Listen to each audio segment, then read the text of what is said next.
In this video, we will be tasting and talking about batch 65 of the Eco Cha Tea Club, a light roast high mountain oolong tea.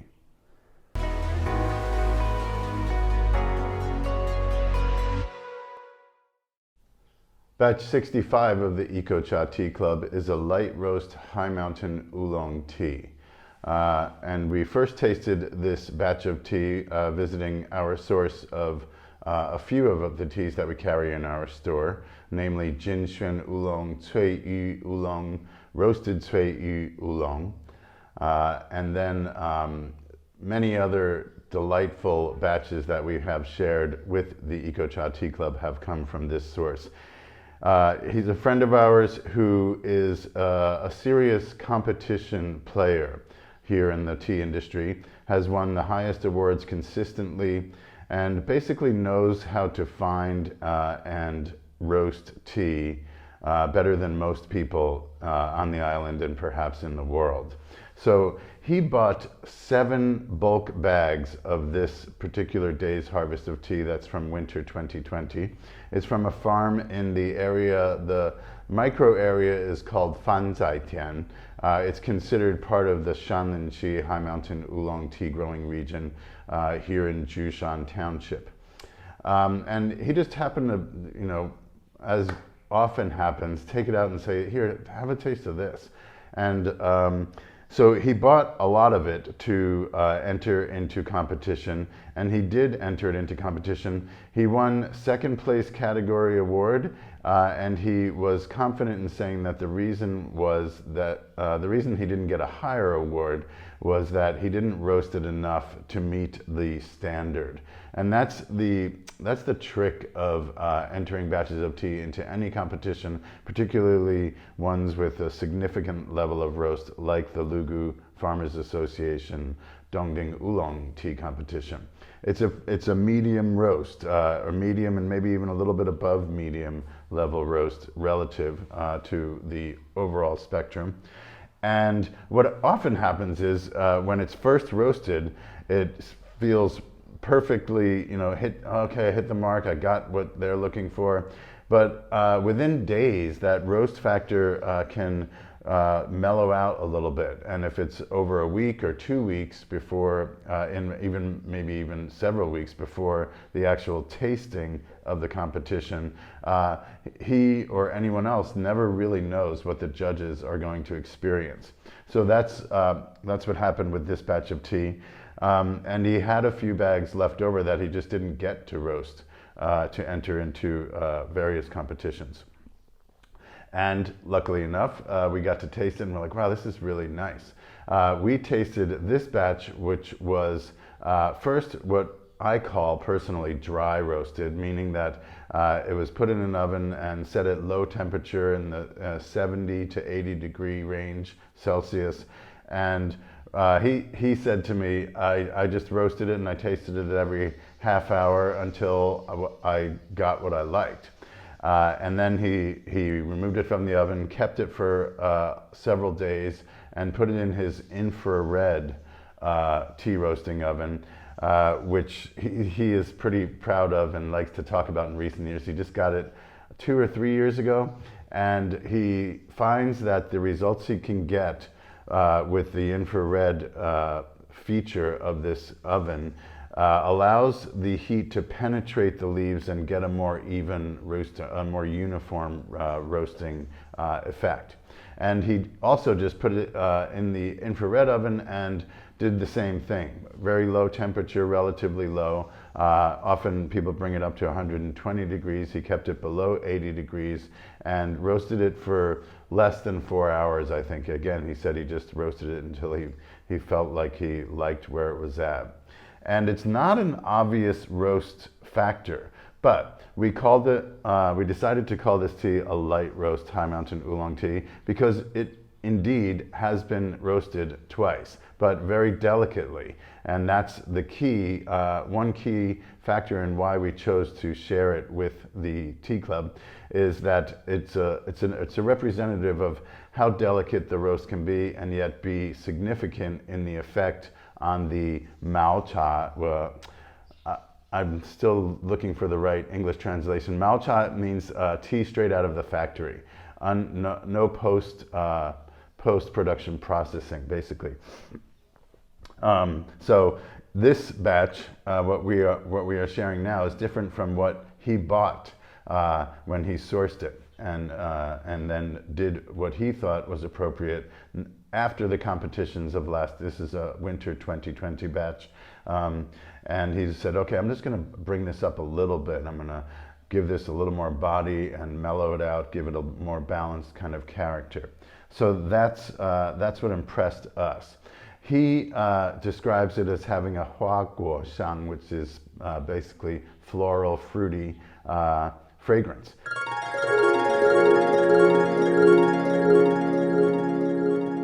And it's definitely can be perceived as that, but we think it has a lot more. We find it quite complex. It is fruity, it is flowery, it's also pastry and some savory in there. And without continuing to talk and not actually experience the tea. So this is pretty cooled down. Still warm, quite warm, but oh yeah. So let me provide the brewing specs. I put 9 grams of tea leaves in this 150 milliliter tea judging cup. I decided to go with the cupping setup today because this indeed was bought with the intention of being put into competition, so I'm going that kind of route or orientation. 9 grams, I brewed it 70 seconds for the first brew, 60 seconds for the second brew, and 50 seconds for the third brew. Kind of a reverse of what people are normally told to do with Gong Fu brewing. But my theory is, in my experience that has produced this personal theory, is that especially with these brewing cups and brewing for a minute more or less, the leaves don't fully open up. So I went just a little bit more than a minute and then brought it down to try to get an even brew for each of these. The second, having the leaves be reconstituted for the second brew and then having them be fully opened for the third brew. So that's how I did it, 70, 60, 50. Yeah, I'm getting fruity, a little bit of savory and pastry. It's deeper than floral now that it's cooled down. When I lifted the lid off, when I had just brewed these and smelled the lid, I definitely got some floral notes. Yeah, it's there. It's a sweet floral note now. I always appreciate taking the leaves out of the cup and then smelling the lingering aroma within the cup. I think the aromatic oils they kind of adhere to the walls of a tea judging cup. Yeah, yum. The color of the tea is very vibrant and transparent. It's definitely a bit more golden than what the original produce was, I'm sure. So it reflects the light roasting that it had gone through. Really, it looks like oily in there. It's very bright and it is glistening in its reflection.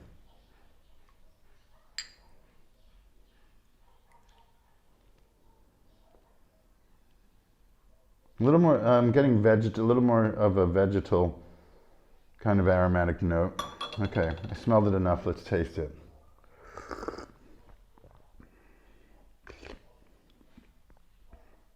Yeah, mellow, vegetal, sweet, fruity.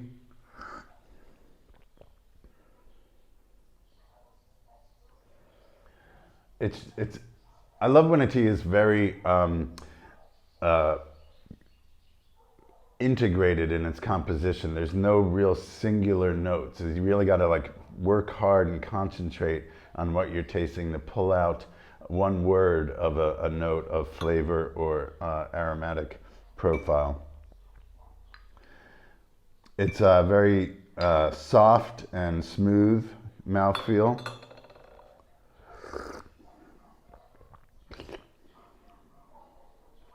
I'm definitely getting floral in the nose now. Perfumey, actually. The second brew seems more floral and perfumey than the first. One thing that I didn't mention, this tea was processed for competition. So that means the oxidation level is significantly higher than your standard high mountain tea. Standard high mountain tea is quite green. They're really going for the high notes, aromatic high notes of floral. This tea was oxidized enough to be able to withstand significant roasting. So that brings it down and gives it its more fruity and sweeter character. Sometimes a savory or pastry profile will result from that as well. Okay, we're going to go for the third brew here. So the flavor profile, even the color just feels better to me because it's like this golden rich color. It's not this kind of bright green, which has its own allure for sure. But I guess as a matured, I won't call myself old, but a matured tea drinker here in Taiwan, it's just more satisfying, and it's got more substance. It also will have better shelf life, having been oxidized and then lightly roasted. It won't lose its aromatic profile as quickly as a greener oolong. And it's just something that you don't get tired of as easily drinking on a daily basis.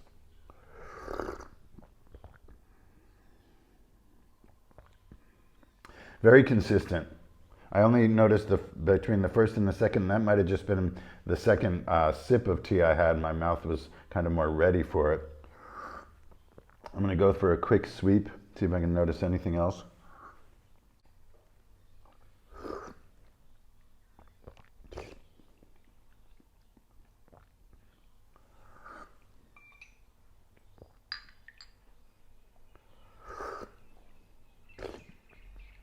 Yeah, the second brew is fuller. It has more composition, it's more complex. It's got floral notes, but the actual tongue or the soup is thicker, kind of supporting what I just described about the leaves really starting to brew after they've been brewed 1 minute. And as I've brewed it several times between the day I sourced it and now, it just, for me, falls into that category of an intelligent high mountain tea, if I may, in that it was oxidized enough and it was just slightly tweaked to bring out a very user-friendly, a very mellow and full-bodied character. It's not super fragrant or blow you away with its bouquet or aftertaste in the nose. It's just satisfying. And it can be drunk and it's still satisfying. To me, that's the kind of tea that I prefer. Let's take a look at the dried leaves first. Yeah, super consistent color, a very nice dark green quality to them, no yellowing. So it was carefully picked. I don't think this was de-stemmed, but it sure does look clean. You can see stems on it, very nicely rolled, not only one or two kind of clumpy nuggets in here that show that the stem is inside the leaf. Most of it is, the stems are protruding, which allows for better roasting. Basically, you can get a more consistent, the moisture content can be depleted from the leaves more easily. And same with the brewed leaves, very consistent coloring. So this was winter 2020. Really nice oxidation effects here, just this kind of subtle reddening around the edge, very even. What you want to look for in terms of perceiving oxidation in brewed leaves is that they're not splotchy. They're kind of this uneven color, uniform color throughout the surface of the leaf. And you see the reddening most obvious in the edges of the leaf, in the stems, and sometimes through the central spine of the leaf, if I may.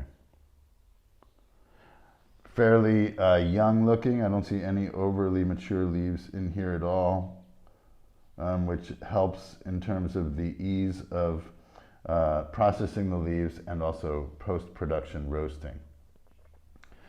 So there we have it, a winter 2020 batch of High Mountain Oolong tea from the Shanlinshi High Mountain Oolong tea growing region, specifically Fanzaitian at about 1,350 meters. produced for the Lugu Farmers Association Dongding Oolong tea competition. We wouldn't have found this batch of tea because it was gone within a day or two. Our friend is well connected, has the best connections possible, and that's why we're happy to know him and be able to procure tea from him that he's, his level of scrutinization, it will always be well beyond my own, and I feel confident in sourcing any tea that he has decided to source. Please let us know what you think about this tea. Leave your comments in the comments section of our blog posts or in the comments below in this video post. And thanks for being with us, and we'll see you next month.